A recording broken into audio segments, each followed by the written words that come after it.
Halo pecinta ikan hias. Untuk video kali ini judulnya adalah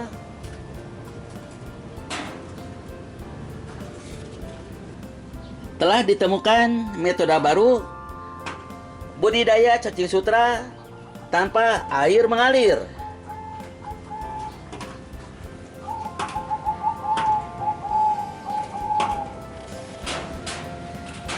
Dengan hanya menggunakan air hijau atau green water, sayuran busuk, dan nampan donat. Sekarang pencinta ikan hias sudah dapat membudidayakan cacing sutranya sendiri, skala rumahan, untuk memberi makan ikan-ikan hias kesayangannya. Dalam video sebelumnya yang berjudul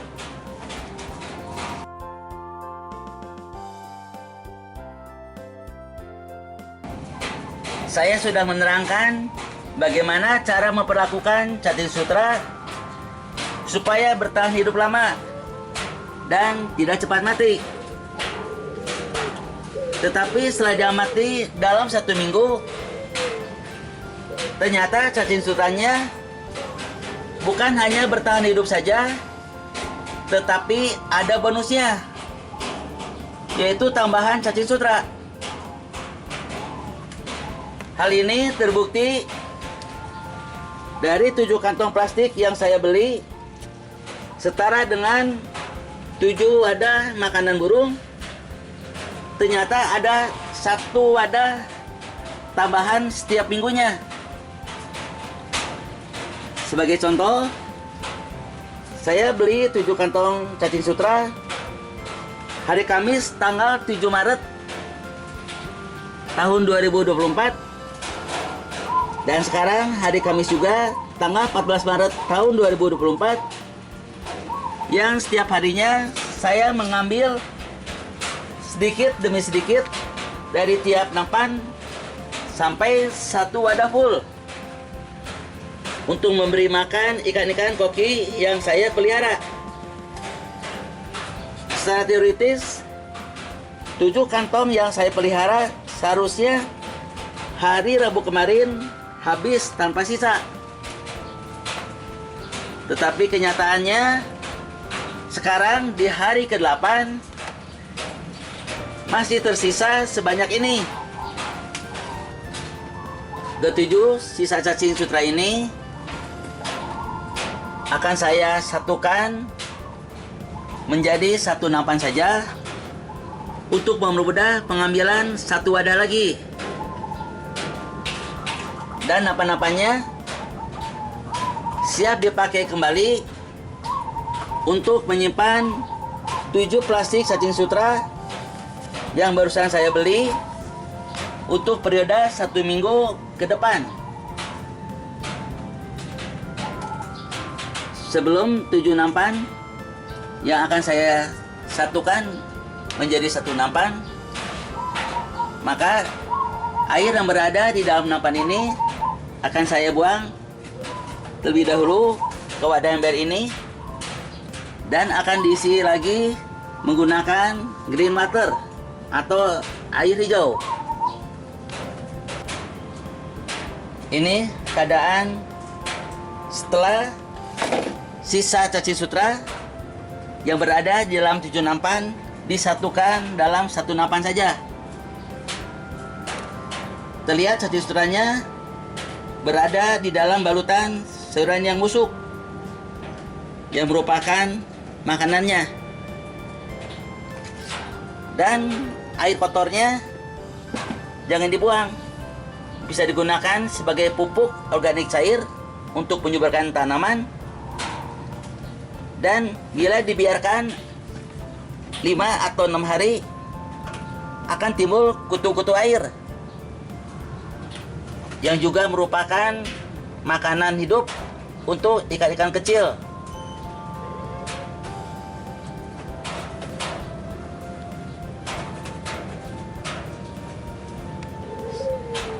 Setelah sisa cacing yang disatukan dalam 1 nampan ini Langkah berikutnya adalah pemberian green water sebagai cairan untuk media hidupnya. Cacing sutranya sudah saya tambahkan 3 cangkir green water dan dibiarkan beberapa saat kemudian, dan apa yang akan terjadi?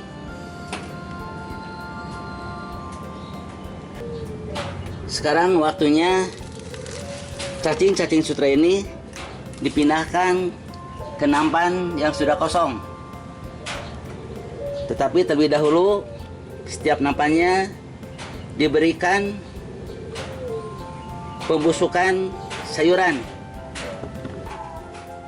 Cara mendapatkan sayuran busuknya yaitu dengan cara sengaja saya meminta limbah sayuran di pasar seperti kol, kangkung, bayam, cabai putih, dan apa saja yang dedaunan. Nah, ini saya sengaja disimpan di tempat ini kurang lebih selama 1 minggu. Seperti inilah saya mendapatkan sayuran busuknya yang siap diberikan sebagai makanan cacing sutra. Cukup 1 sendok saja sayuran busuknya diberikan setiap nampan. Nah, segini cukup. Ternyata inilah makanan cacing sutra, yaitu sayuran busuk. Nah, jadi setiap nampan diberi sayuran seperti ini, 1 sendok saja.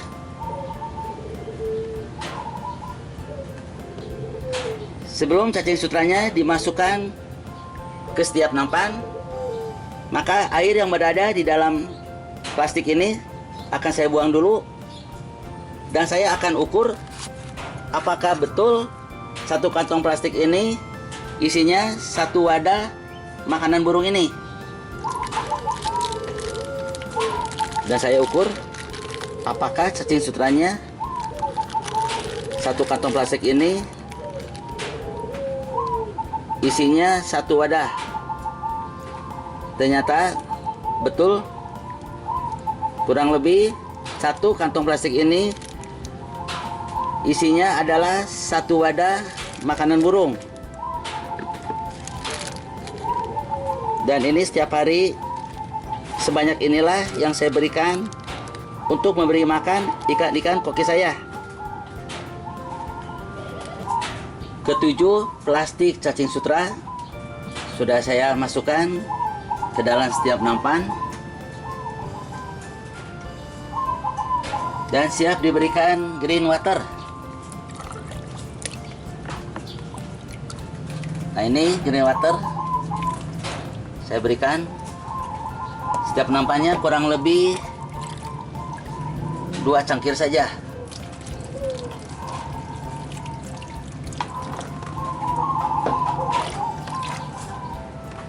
Ini pun sama, diberikan 2 cangkir saja.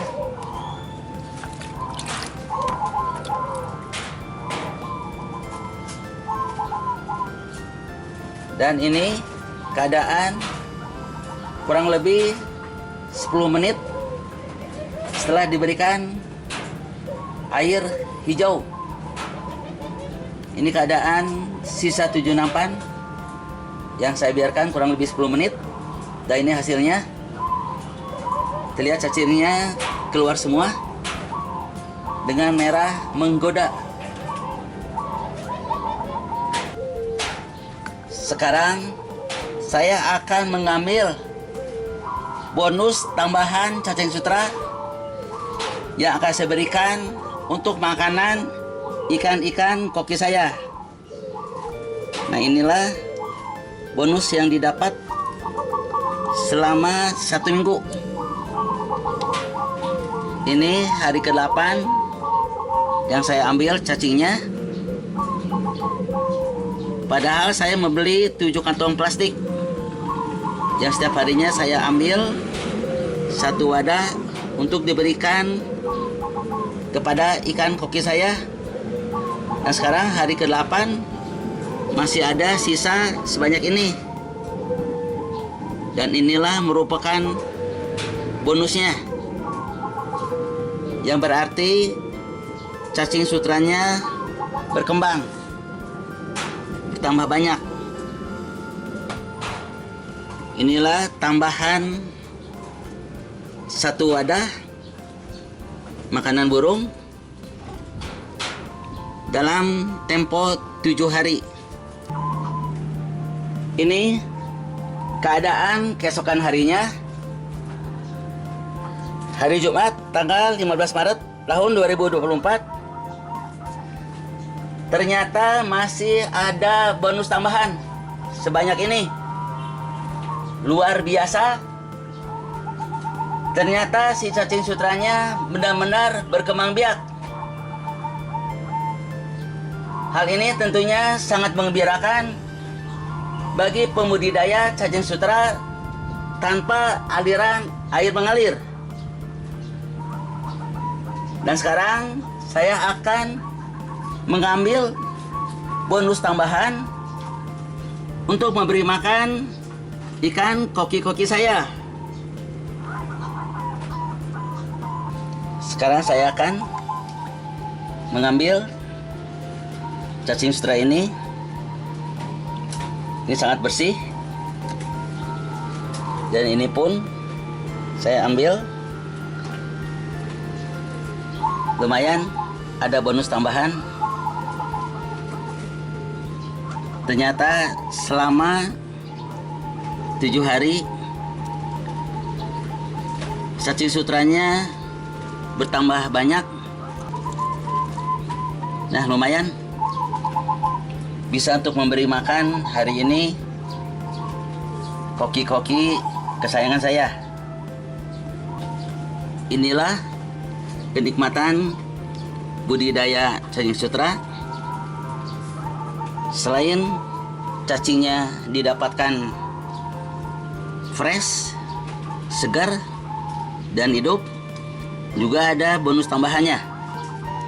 Sedangkan di nampan lainnya, airnya sudah mulai kotor dan akan saya buang, diganti dengan air hijau yang baru.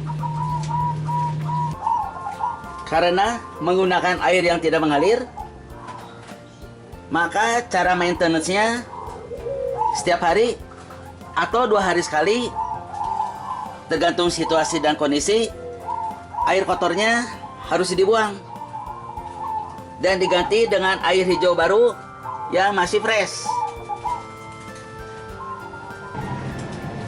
Semua air kotornya yang berada di nampan ini sudah saya buang, dan sekarang saya akan menggantinya dengan air hijau yang baru yang masih segar.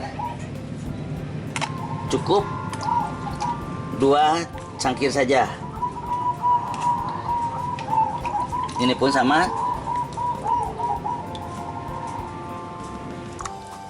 Bereslah sudah pemberian air hijau yang baru,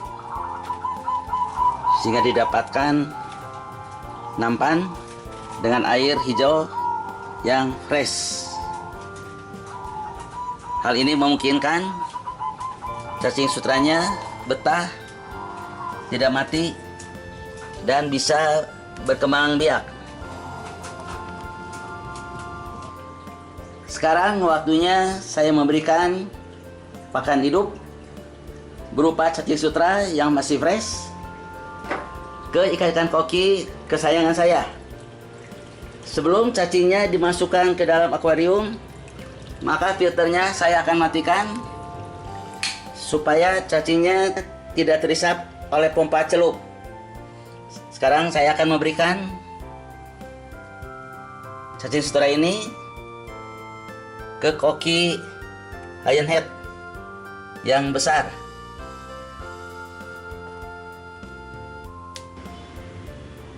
Terlihat cacing sutranya disantap dengan lahapnya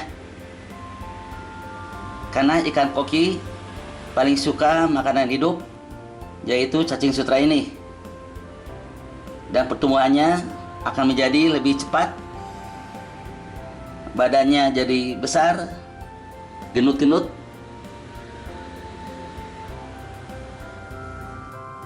Di akuarium kedua pun akan saya berikan cacing sutra ini. Ini koki lionhead yang ukurannya sedang.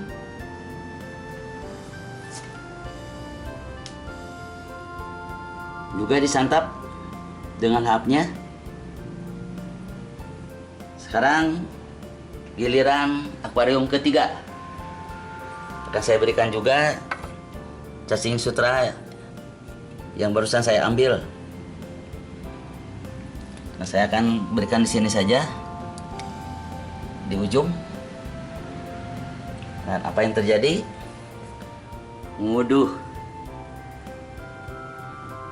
cacing sutranya disantap begitu ganasnya oleh koki mutiara dan koki lionhead yang ukurannya kecil. Inilah kenikmatan yang didapati dari penghobi ikan hias, dan menyaksikan sendiri ikan-ikannya sehat dengan memakan cacing sutra dengan lahapnya.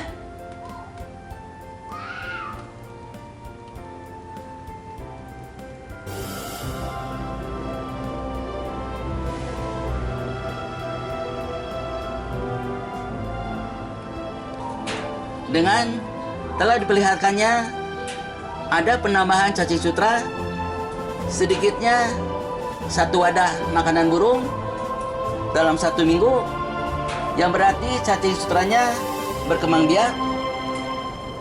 Maka video ini pun dicukupkan sampai di sini dulu. Semoga ada manfaatnya. Sampai jumpa di video selanjutnya.